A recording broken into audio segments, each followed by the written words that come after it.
నేను ఏం తినాలి, ఎంత మోతాదులో తినాలని చెప్పడానికి ఏం చేయాలి సార్? న్యూట్రిషనిస్టా, జనరల్ ఫిజిషియన్ని సంప్రదించాలా, అమ్మ చెప్పిన మాట ఇంట్లో వినాలా, ఏం చేస్తే ఉత్తమం అంటారు మీరు? అంటే ఆనెస్ట్గా స్పీకింగ్, అందరూ ఒక డాక్టర్ని కన్సల్ట్ చేసే అవసరం లేదు దీనికి. సో అంటే ఇప్పుడు కార్బోహైడ్రేట్ కానీ, ప్రోటీన్ కానీ, లేకుంటే ఫ్యాట్ కానీ సరైన మోతాదులో మనం కన్జ్యూమ్ చేసుకుంటే మీకు అవైలబుల్ ఆన్లైనే చాలా వరకు మీకు ఇన్ఫర్మేషన్ దొరుకుతుంది. దీంట్లో మిగతా అన్నీ కూడా ఆన్లైన్ మనం చూస్తే అవసరం లేనట్లకి. ఓకే, ఇప్పుడు దర్ ఆర్ వేరియస్ కొన్ని ఆర్గనైజేషన్స్ అయితే మీకు డైట్ ప్లాన్స్ ఇస్తున్నాయి. ఒక 10 weeks ఒక ఛాలెంజ్ ఇస్తున్నాయి డైట్ ప్లాన్. అంటే ఒక మంచి అలవాట్లు వీళ్ళకి అంటే అడాప్ట్ చేసుకోవాలని చెప్పి ఇవన్నీ కూడా ఇస్తూ ఉన్నాయి. కరెక్ట్. సో కనుక I think each one is the personalized option అండి. అంటే నేను చెప్పేది ఒకటి అందరికీ అది వర్తించకపోవచ్చు. Correct. So we have to make our own plan. నేను ఎందుకు ఇంత స్ట్రెస్ చేసి అడుగుతున్నానంటే sir, food is the main thing that is driving our life ఈ మధ్యకాలంలో. ఇదివరకు ఒక 6-7 ఇడ్లీలు ప్లేట్లో పెట్టేసుకుని చక్కగా ఒక కప్పు సాంబారు, ఇంత కొబ్బరి పచ్చడి వేసుకుని, నెయ్యి వేసుకుని తింటే మనం కంఫర్టబుల్గా తినేసేవాళ్ళం.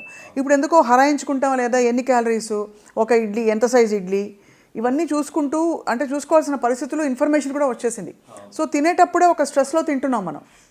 So how do you approach food from the perspective of long term ailments like cancer? అంటే ఫుడ్లో balance is most important and choices is most important.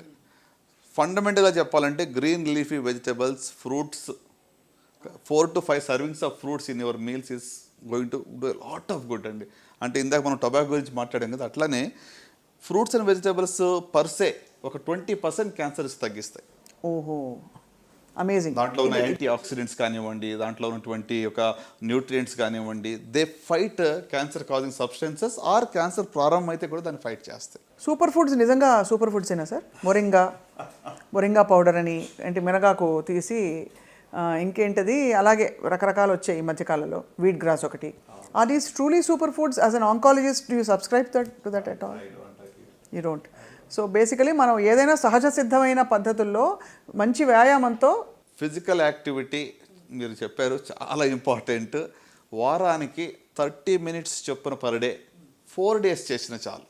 120 minutes of physical activity per week చేస్తే చాలా జబ్బులు రాకుండా చూసుకోవచ్చు. నాట్ జస్ట్ క్యాన్సర్, డయాబెటీస్ కానివ్వండి, hyper tension, cardiac issues అన్నీ. Even mental health will be much better అండి. మనం productivity will be much better. నేను ఒకరోజు జిమ్కి వెళ్ళకపోతే, వాక్ చేయకపోతే ఆ రోజు నా ప్రొడక్టివిటీ తక్కువగా నాకు తెలిసిపోతుంటుంది.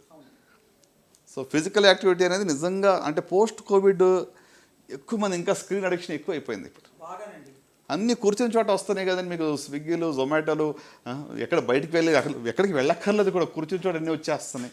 సో ఐ థింక్ శారీరక వ్యాయామం అనేది చాలా simplest and easiest way for good health.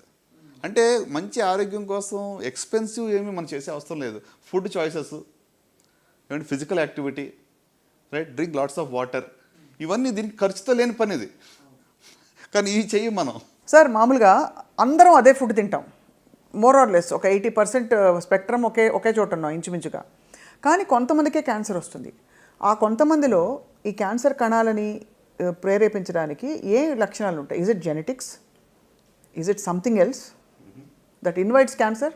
Sure అండి. అంటే క్యాన్సర్ రావడానికి జెనెటిక్ అనేటువంటిది, ప్రతి క్యాన్సర్ కూడా జెనెటిక్ అలాగనుకుంటే, ఎందుకంటే జీన్స్లో తేడా వచ్చినప్పుడే కదా కణాలకు విభజన అలా జరుగుతూ ఉంటుంది. కానీ ఇది జన్యుపరంగా వచ్చిందా, హెరిడిటరీ అంటాం.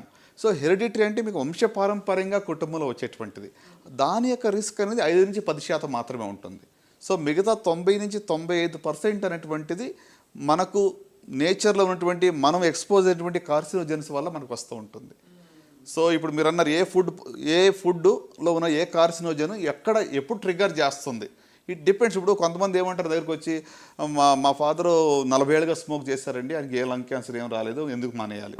అవును, కరెక్ట్. చాలా కామన్ జస్టిఫికేషన్ మన కామెంట్స్లో కూడా పెడతారు సార్ ఇలాంటివి. అవును, కొంతమందికి రాలేదు అన్నంత మాత్రాన మనము దీనివల్ల వస్తుందని దాన్ని డిస్ప్రూవ్ చేయట్లేదు. 90% of the lung cancers direct related to smoking prove చేసాం. 10%లో మాత్రమే నాన్ స్మోకర్స్ కూడా లంగ్ క్యాన్సర్ రావచ్చు. అవును, correct. Okay, at the same time స్మోకర్స్లో రాలేదు అంటే దట్ డజంట్ మీన్ దట్ ఇంకా స్మోక్ చేస్తే ఏం కాదనేది కాదు. మనం దాన్ని you can't prove the other way round. So ఎందుకు వస్తుంది అంటే వాళ్ళలో ఆల్రెడీ ఒక ప్రిడిస్పోజిషన్ ఉండాలి. Over a period of time ఈ కార్సినోజెన్స్ రెగ్యులర్గా ట్రిగ్గర్ చేస్తాయి, క్యాటలిస్ట్గా పనిచేస్తాయి. ఈ కణాల యొక్క జెనెటిక్ చేంజ్, అంటే ఇప్పుడు ట్యూమర్ సప్రెసర్ జీన్ అని ఉంటుంది, అంటే ఒక కణాల విభజన జరగకుండా ఉండేటువంటి ఒక జీన్ ఉంటుంది, దాన్ని ఆల్టర్ చేస్తాయి. ఆల్టర్ చేసినప్పుడు అది సప్రెసింగ్ బదులు కీప్ డివైడింగ్ అంటుంది. అంటే ట్రాఫిక్ సిగ్నల్స్ ఫెయిల్యూర్ అయినట్టు అనుకోండి. Instead of green it says red. Okay, 2 చోట్ల 3 చోట్ల సిగ్నల్స్ రెడ్ అయినాయి అనుకోండి, ట్రాఫిక్ అంతా వచ్చి జామ్ అయిపోతుంది ఒకే చోట. సో ఒక లంప్ ఫార్మ్ అవుతుంది. So it's a failure of signalling system. మన కణాల్లో ఉన్న సిగ్నల్స్ కణాల విభజన జరగాల వద్దా, ఆగు అనే దానికి బదులు వెళ్ళు అని చెప్తా ఉంది. So it keeps on dividing అని. సో అంటే ఇది it's triggered by various carcinogens, అంటే ఈ యొక్క క్యాన్సర్ కాజింగ్ సబ్స్టెన్సెస్ దానివల్ల జరుగుతూ ఉంటుంది.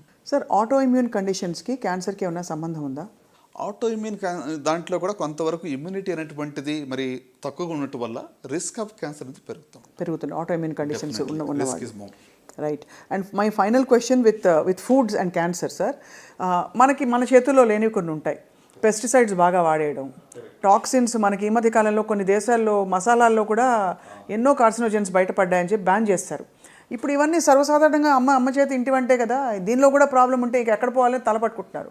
సో ఏం చేయాలి సార్, ఎంత సీరియస్గా తీసుకోవాలి ఇవి? ఒకటండి, మన చేతిలో ఉన్నది మనం చేయగలం. Prevent the preventable. ఇక ప్రతిదాన్ని కూడా కొలత వేసి రోజు క్యాన్సర్ వస్తుందని భయంతోనే మనం జీవించాల్సిన అవసరం అస్సలేం లేదు. I think we have to live our life in a joyful way. So కనుక నేనేమంటానంటే consumption of lots of fruits and vegetables, balanced diet, physical activity, consumption of more water, okay, ఇవి ఫండమెంటల్గా మనం తీసుకున్నట్లయితే మరి ఎంత మోతాదులో తీసుకోవాలని క్వశ్చన్ వస్తుంది. See somebody said like this, there is nothing like poison, it all depends on dose. అంటే ఏది కూడా పాయిజన్ అని మనం చెప్పలేము, డోస్ బట్టి ఉంటుంది. For example mercury in a small dose can be poison.